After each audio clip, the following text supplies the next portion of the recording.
मोहम्मद नबीना, मोहम्मद नबी। एक लड़का है जो हाई एजुकेटेड है, वो अपने ख़यालात और महल्ले के ताल्लुक़ से जो उसके अफ़कारात हैं और ख़ास तौर पर मुस्लिम कौम के ताल्लुक़ से जो ख़यालात रखता है, वो अपने ख़यालात के इजहार करने के लिए आएगा और उसके बाद में निकाह और बस दुआ। ऊपर ही चला जा रहा है। अच्छा अच्छा, घरवाली को भी याद रखा करो है। अच्छा, अस्सलाम वालेकुम हाज़रीन। अच्छा अच्छा अच्छा। दिल से जो बात निकलती है असर रखती है, दिल से जो बात निकलती है असर रखती है, पर नहीं ताकत परवाज़ मगर रखती है। अल्लाह के रसूल सल्लल्लाहु अलैहि वसल्लम पर जब पहली वही नाजिल हुई, क्या थी पहली वही? जो कुरान की पहली आयत थी, इकरा बिस्मी रब्बिकल लज़ी खलक, जिसका तर्जुमा अल्लाह ताला ने हुक्म दिया कि पढ़ो अल्लाह के नाम से।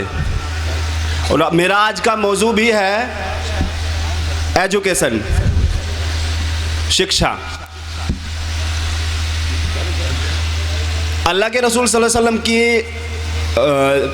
तहकीक की तो ज़ईफ़ हदीसों में से कहा जाता है कि इल्म हासिल करो भले ही आपको चीन जाना पड़े। और अल्लाह के रसूल सल्लल्लाहु अलैहि वसल्लम से साबित है कि जब कुफ़ार से जंग करते और उनके कुफ़ार को पकड़ते, ग़ुलाम बनाते, तो उनसे, उनके जो एजुकेटेड लोग होते हैं उनसे अपने लोगों को तालीम दिलाते और उन्हें रिहा कर देते। इन तीन बातों से, पहली वही कुरान की पहली आयत, और इन दो बातों से पता चलता है कि अल्लाह के नज़दीक और अल्लाह के रसूल सल्लल्लाहु अलैहि वसल्लम के नज़दीक एजुकेशन कितनी ज़रूरी थी। एजुकेशन है क्या?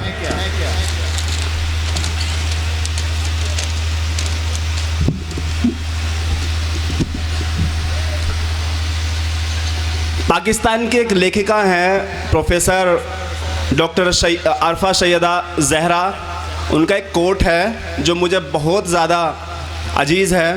वो लिखती हैं, आदमी एक माददी वजूद है, आदमी एक मादी वजूद है और इंसान एक अखलाकी वजूद है। आदमी को इंसान बनाने में किताब आ जाती है, चाहे वो आसमानी किताब हो, चाहे वो रूहानी किताब हो, और चाहे वो किताब इल्हामी किताब हो। अब जो अल्लाह का हुक्म था पढ़ना और अल्लाह के रसूल सल्लल्लाहु अलैहि वसल्लम की तायद थी, इल्म हासिल करो, क्या हम इसमें कामयाब हुए? हमने इसका हक अदा किया? पता चलता है नहीं। इधर पिंडाल के अंदर सैकड़ों औरतें बैठी हुई हैं, हमने इन्हें इल्म से महरूम कर दिया। जो एजुकेशन का हक एक लड़के को है, वही एक एजुकेशन का, शिक्षा का हक लड़की को भी है, बेटी को भी। हमने उसे महरूम कर दिया। और कमाल देखो हमारा कि हम उम्मीद करते हैं इन अनएजुकेटेड औरतों से जो शिक्षित हैं ही नहीं, ये हमारे बच्चों को जनें, हमारे बच्चों की परवरिश करें, ऐसी तरबियत करें, मुआशरे में आला दर्जे की तालीम दें। कैसे मुमकिन है? जिन औरतों को हमने एजुकेशन से महरूम कर दिया, उनसे उम्मीद करते हैं हम कि हमारे बच्चों की बेहतरीन तरबियत करें।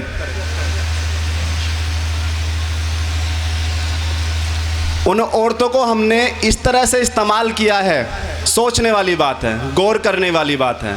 इस तरह से इस्तेमाल कर दिया, इतना बोझ डाल दिया उनके ऊपर, फिक्र नहीं होती उनकी कभी किसी को। वो आपका घर का काम करती हैं, हर तरह का काम करती हैं, आपके बच्चों की परवरिश करती हैं, उनकी फिक्र नहीं है। मुझे एक वाक़या याद आता है, जब खालिद बिन वलीद रज़ियल्लाहु ताला अन्हु फ़ारस की जंग लड़ रहे थे, तो हज़रत अबू बकर रज़ियल्लाहु ताला अन्हु ने हज़रत अबू उबैदा रज़ियल्लाहु ताला अन्हु को 28,000 फ़ौज लेके रोमन एम्पायर की तरफ भेजा। तो दूसरी तरफ खालिद बिन वलीद रज़ियल्लाहु अन्हु को ख़त लिखा कि जाके उनकी मदद करो, हज़रत अबू उबैदा की। वो पहुँचे रोमन एम्पायर में, तो देखते हैं पहला किला फ़तह कर लिया हज़रत खालिद बिन वलीद रज़ियल्लाहु ताला अन्हु ने। तो एक चलन था उस दौर में कि जो कोई भी सेना जंग जीतती थी तो वहाँ की औरतों के साथ बड़ी बदकारी करती थी, लेकिन जब मुसलमानों का हुस्न सलूक देखा तो आने वाले वक्त में सब मुसलमान होते चले गए। ये हुस्न सलूक हमारे बीच से कहाँ चला गया? ये हम में ज़िंदा क्यों नहीं है? मुफ्ती साहब पिछले 3 साल से कोशिश करते आ रहे हैं, आपको इन्फॉर्मेटिव करते आ रहे हैं, बताते चले आ रहे हैं कि इस मदरसे में हमारी 8th क्लास तक की मान्यता हो गई है, और इंशाल्लाह इस बार मुफ्ती साहब ने कह भी दिया है कि हम ईद के बाद इंशाल्लाह यहाँ पे हिंदी तालीम की भी शुरुआत कर देंगे।